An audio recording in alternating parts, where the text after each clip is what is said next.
இங்க இருக்கிற அத்தனை பேருமே வந்து 40 வயசுக்கு மேலதான் இருக்கும். நாங்கெல்லாம் 81 to 83 பேட்ச். இப்ப எங்களை வந்து 10th மார்க் அடிப்படையில எடுக்கிறாங்கன்னு சொன்னும் போது நாங்க எப்படி இது பண்றது தெரியல. அந்த டைம்ல எல்லாம் பாத்தீங்கன்னா ஒரு 300க்கு மேல மார்க் ஸ்கோர் பண்றது ரொம்ப கஷ்டம். இப்ப இருக்கிற பசங்களுக்கு ஈஸியா ஸ்கோர் பண்ணிடுறாங்க. ஒரு 400 மேல கூட ஈஸியா ஸ்கோர் பண்ணிடுறாங்க. பிளஸ் கொரோனா பேட்சும் இருக்கிறாங்க. இப்ப அவங்களும் எங்களையும் கம்பேர் பண்ணி MRP அடிப்படையில சொல்லிட்டு 10th மார்க் அடிப்படையில சொல்லிட்டு பெர்சன்டேஜ் அடிப்படையில எடுத்திருக்காங்க. அதனால பாதி பேர் வெளியே தான் இருக்கும். MRP அடிப்படையில எடுக்கிறீங்களா சார்? இந்த டைம்ல இந்த 2 வருஷம் பயிற்சி முடிக்கிற காலகட்டத்துல கணவனை இழந்தவங்க நிறைய பேர் இருக்காங்க, குழந்தை இழந்தவங்க நிறைய பேர் இருக்காங்க. இவங்க அத்தனை பேருக்கு சொல்யூஷன் என்ன சார்? நாங்க இந்த 2 வருஷம் நீங்க பயிற்சி கொடுக்குறீங்கன்னு சொல்லிட்டு தான் நாங்க பயிற்சிக்கே வந்தோம். இல்லாட்டி நாங்க பயிற்சிக்கே வந்திருக்க மாட்டோம். MRP அப்படிங்கிற பயிற்சி நீங்க 10th குவாலிஃபைட் அப்படின்னு எடுக்கிறப்ப நீங்க MRP அப்படிங்கறத நீங்க வச்சிருந்தீங்கன்னா கண்டிப்பா நாங்க அந்த பயிற்சிக்கே வந்திருக்க மாட்டோம் சார். அதனால கருணை அடிப்படையில எங்களுக்கு போஸ்டிங் நீங்க அவசியம் கொடுத்துதாங்க சார் ஆகணும். நாங்க வந்து கிராமத்துல இருந்து வரேன். நாங்கெல்லாம் 10th படிக்கிறப்ப எங்களை வந்து படிக்க வைக்கணும், மார்க் எடுக்கணும்னு படிக்க வைக்கல. வீட்டுல வந்து அவங்களால சாப்பாடு போட முடியாத சூழ்நிலை எங்களை படிக்க வச்சாங்க. எல்லாருக்கும் காட்டு வேலைன்னா என்னான்னு கூட தெரியாது. நாங்க நட போயிருக்கோம், கருத இருக்க போயிருக்கோம், வைக்கா கூட நாங்க கட்டு செமந்துதான் அந்த 10வது நாங்க படிச்சு பாஸ் பண்ணோம். எங்கனால முடிஞ்ச அளவுக்கு ஒரு 302, என்னோட மார்க் 302 தான். அதை எடுத்துதான் நாங்க ஏதோ கடவுள் புண்ணியத்துல நாகராஜன் ஐயா வந்து எங்களுக்கு இந்த அங்கன்வாடி பணியாளர் வேலை போட்டு கொடுத்தாங்க. அவங்க மூலியமா நான் வந்து எங்க வீட்டுக்காரர் இல்ல, எங்களோட இல்ல. நான் வந்து சிங்கிள் பேரண்டா இருந்துதான் 2 பிள்ளைங்களை வளர்த்தேன். இப்ப வந்து எங்க வீட்டுக்காரர் இறந்து ஒரு 5 மாசம் தான் ஆகுது. அதுலயே நாங்க இங்க இந்த வேலை இல்லாம எல்லா வேலையும் நாங்க முன்னாடி இருந்து நாங்க படிக்கிறப்பையும் சரி, படிக்கிறப்ப 2 வருஷமா நாயா வேலை பார்த்தோம். நாங்க தெருவா போய் மக்கள் தொகை கணக்கு எடுக்கணுமா, கொரோனா வேக்சின் கூட நாங்க போய் போட்டோம். இப்ப எங்களை எல்லா பேரையுமே எங்களை கிட்டத்தட்ட வெறும் 600 பேர் தான் நாங்க வெயிட்டிங்ல இருந்தோம். அந்த 600 பேரை எடுத்துட்டு கூட மிச்ச பிரைவேட்டை எடுத்துக்கலாம். அந்த 600ல 300 பேரை எடுத்துட்டு மிச்ச 300 பேர் அப்படியே நிக்கிற எல்லாருமே மிடில் கிளாஸ் தான். யாருமே ஹை கிளாஸ்ல யாருமே கிடையாது.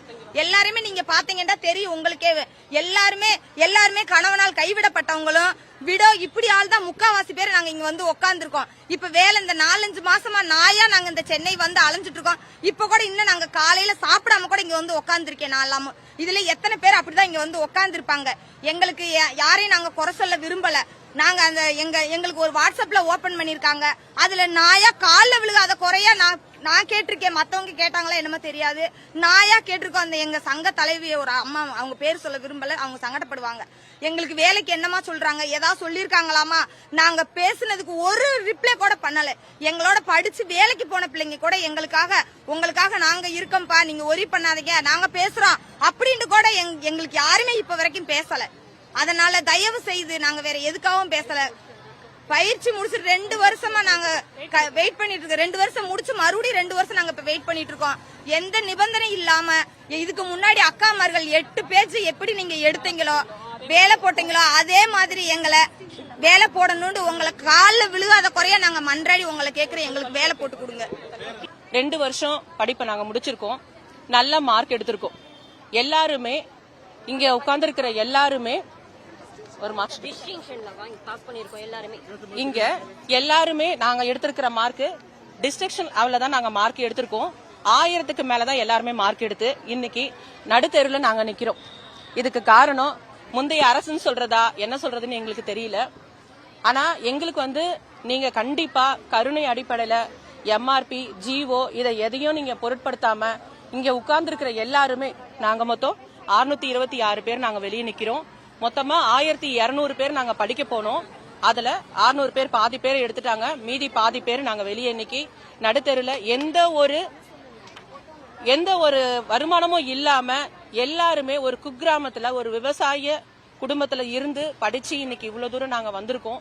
எங்களுக்கு செவிச்சாச்சு, தயவு செஞ்சு எங்களுக்கு கருணை அடிப்படையில வேலை கொடுக்கணும்னு நாங்க தயவு கூர்ந்து கேட்டுக்கிறோம். இதுல வந்து படிக்க போற காலத்திலேயே இந்த 2 வருஷ காலத்துல நிறைய பெண்கள் கணவனை கவனிக்க முடியாம குடிக்கு அடிமையாகி நிறைய கணவன்மார்கள் இறந்திருக்காங்க. இதுல குடி மேல பாதிப்பு சொல்றதா இல்ல அவங்க கணவர் மேல பாதிப்பு சொல்றதான்னு தெரியல. நிறைய பெண்கள் வந்து இன்னைக்கு கணவனை இல்லாம குழந்தைங்களை வளர்க்கவும் முடியாம ஒரு வேலை வாய்ப்பும் இல்லாம இன்னைக்கு ரொம்ப நிர்கதியா நாங்க நிக்கிறோம். பொருளாதாரத்துல ரொம்பவும் நாங்க பின்தங்கி இருக்கோம். இந்த 2 வருஷத்துல வந்து நாங்க அங்கன்வாடி பணியாளராக இருக்கும்போது இந்த ANM படிப்புக்காக வந்தோம். இந்த 2 வருஷ படிப்புல வந்து எங்களுடைய சம்பளத்தை எல்லாத்தையுமே நாங்க இழந்துட்டோம். எங்களோட சர்வீஸ் ஃபுல்லாவே இழந்துட்டோம். இந்த படிப்பை முடிச்சு நாங்க திருப்பி அங்கன்வாடி பணியாளராக உள்ள போகும்போது எங்களுக்கு ஆரம்ப சம்பளமே 8500. 9,000 10,000 சர்வீஸ்க்கு ஏத்த மாதிரி போட்டு கொடுத்திருக்காங்க. புதுசா நாங்க ஜாயின் பண்ண மாதிரி தான் ஆயிடுச்சு. இல்ல எங்களுக்கு இந்த வேலை வேணானும் எங்களால சொல்ல முடியாது. ஏன்னா இது ஒரு சேவை மனப்பான்மையோட தான் நாங்க இந்த படிப்புக்கே நாங்க வந்தோம்.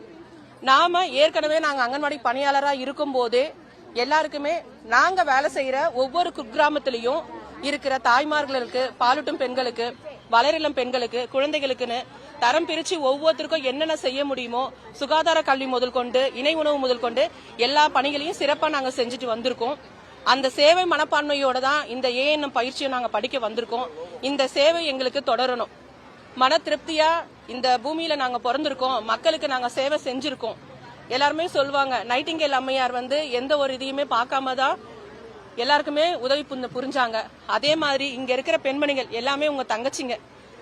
உங்களுடைய தங்கச்சியா நீங்க பாவிச்சு எங்களுக்கு ஒரு நல்ல வழி காட்டணும்னு இந்த இடத்துல நான் கேட்டுக்கிறேன்.